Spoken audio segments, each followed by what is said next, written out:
Hey guys, welcome back to the channel. Today I'll be showing you guys how to make a very realistic kimchi closure with braiding extension or attachment as it is popularly called. If that sounds like something you are interested in, then keep on watching, and with no further ado, let us dive right in.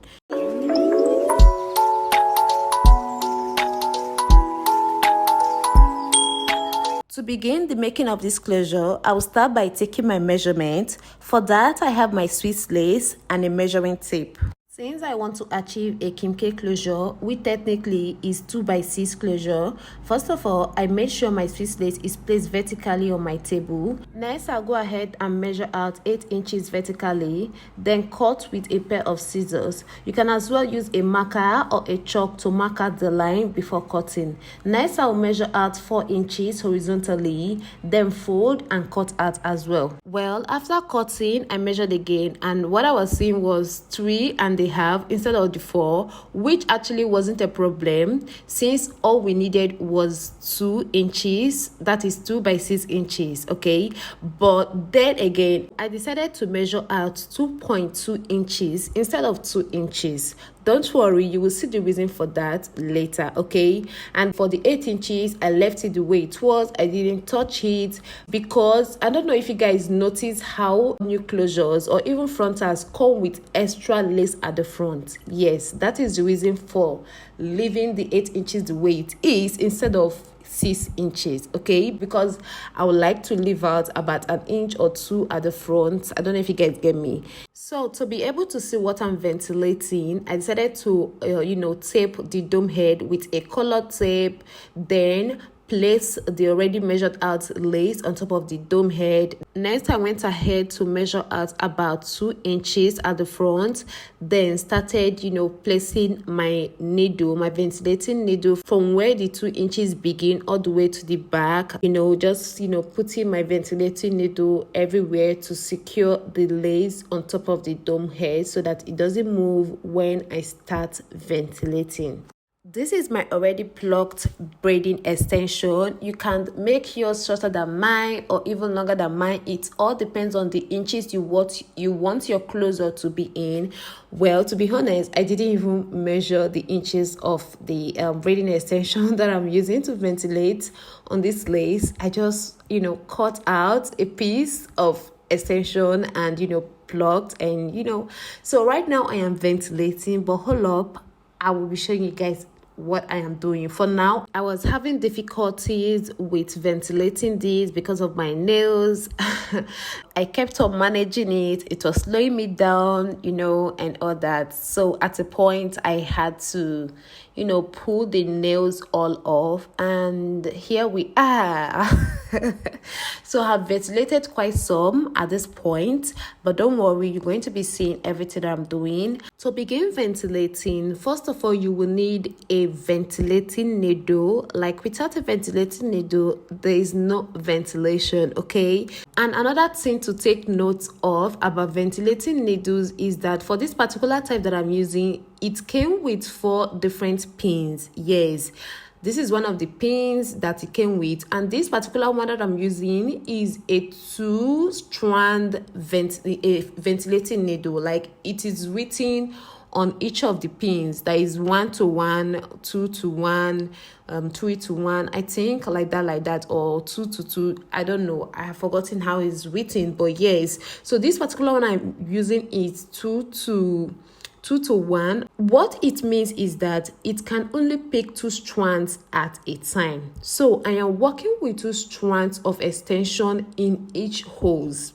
Yes, the ventilating needle is picking only 2 strands of extension to ventilate at a time in each hole that I am working on. That is what those numbers means. So moving on, you also need a small quantity of braiding extension. All you just need to do is to form it into a ring, bend it over just like you're seeing on your screen right now, and make sure you're holding it tightly, not loosely, and then you can start ventilating. So I'm going to walk you through the ventilating process. First of all, you're going to pass your ventilating needle through a hole while it's coming out from another hole, like from the next hole. You don't have to cross any hole in between. Then with your extension on the other hand, you bring the extension ring close to the ventilating needle while you pick 2 strands through the same holes, pulling it back, in form of you're returning it from the way you pass it through that hole. You like pull it back, and then you kind of form a knot with it, okay, and then you pull it out. This is like a single knot ventilating, so you're just gonna form a knot and not 2 knots. Just a friendly reminder, if you've watched this video to this point, it obviously means you love what you are watching. So please do me a favor and give this video a thumbs up. Please, like, do that right now. Thumbs up to this video, okay? I will so much appreciate that. Thank you. After ventilating one hole, you just leave the next hole and move on to the other one. I don't know if you guys get me. Like, you make sure you always leave a hole in between any one you ventilate. Like, always leave a single hole. That way it will look more natural, because if you ventilate every single hole on your lace, not only will it take so much time, it will look so full, and the whole aim of closure or frontal looking natural won't be there anymore. Like, I kid you not. So to avoid story that touch, make sure you leave a hole in between any strand, like any hole that you ventilate, okay? And also, like, we are ventilating vertically. I cannot show you guys earlier what I meant by vertical. So we are ventilating vertically. It can't work if you try to ventilate horizontally. Like, that is because the line in the horizontal form is not straight. Only the line in the vertical form is straight. So that way you can easily, pass through one hole to the other without, interfering or whatever. I don't know if that's the right word. So make sure you're ventilating vertically. I want to quickly mention this before I forget. So whenever I'm done ventilating like a particular line completely,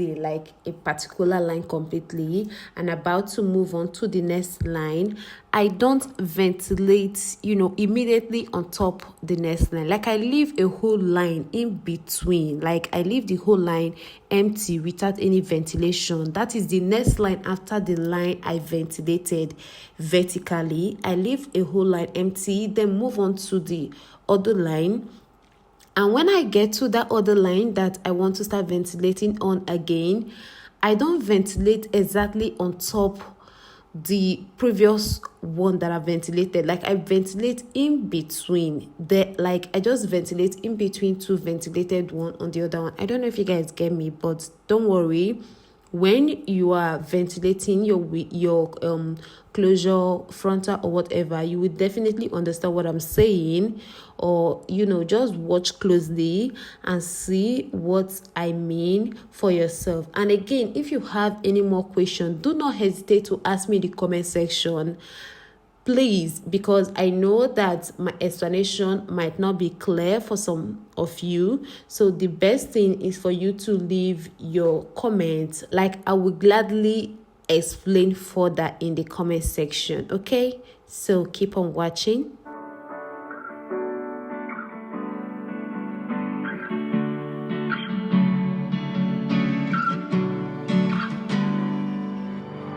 All-time high, anxiety is showing underneath my eyes. Watching as I let you take up all my time, just to do it over again.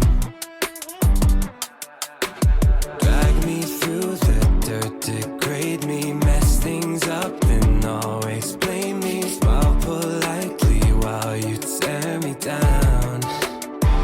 I don't wanna be a yes man. I want to also mention that ventilating takes patience. If you don't have patience, if you don't have time, don't embark in ventilating. Like, you're not gonna come out from it. It requires a lot of patience, like slowly but surely. You don't have to rush it. When you rush it, you're gonna make a mistake and you will likely start all over. So it requires patience and a slow process. It's a very slow work, okay? Yeah. Sick of saying sorry 'cause I can't stand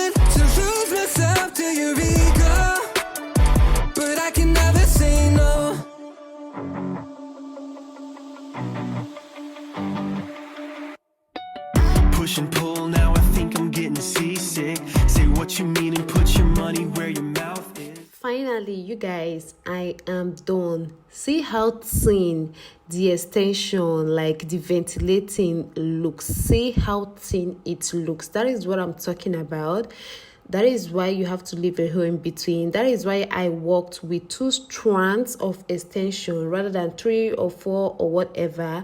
We just want it to look natural, and this is it. This is it. You can bleach yours, you know, you can go ahead and use it for whatever you want. For me, I want to use this to make a closure Ghana weaving or whatever, I don't know, but you're gonna be seeing that in my next video. So if you went to this point, subscribe to my channel, thumbs up to this video, share if you can, and see you in my next one. Bye bye.